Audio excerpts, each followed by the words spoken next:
السلام علیکم ګرانو مینوالو، امید لرم چې تاسو ټول به روغ جوړ وئ او د ژوند په موضوع کې به وئ. دوستانو نوی ویډیو کې درته هرکلی وایم. دوستانو ډیر افسوسناکه دردناکه واقعه مخې ته راغلې ده. د کوهاټ سره تعلق لرونکي د واده زلمې د په پیل شپې باندې چا ظالمانو قتل کړو، ولې قتل کړو او په څه وجه قتل کړو. دوستانو مکمل معلومات تر سره په دې ویډیو کې شریکوم. ویډیو پوره په پوره وګورئ چې د مکمل معلومات نه خبر شئ. ویډیو کتونه مخکې که تاسو زمونږ په دې چینل کې نوي وئ نو زمونږ چینل د سره ضرور سبسکرایب کړئ. زمونږ کومه معلوماتي ویډیو راځي چې هغه تاسو ته زر تر زره دررسي او د دې سره د ټاري نشانه مو وایي چې تاسو د تازه معلومات نه زر تر زره خبرېږئ. دوستانو دا ډیره افسوسناکه دردناکه واقعه مخې ته راغلې ده. کوهاټ سره تعلق لرونکي د واده زلمې چا د واده په پیل شپې ډیر په بېدردۍ سره قتل کړو او دوستانو فلحال قاتل نه ده ګرفتار شوی چې آیا دا دومره ظلم او زیاتې چا وکړو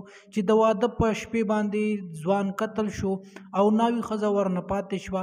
نو آیا ناوي ښځه به اوس څه کوي؟ یقینا چې ډیر غټ ظلم او زیاتې شوی دی چې چا هم کړی دی.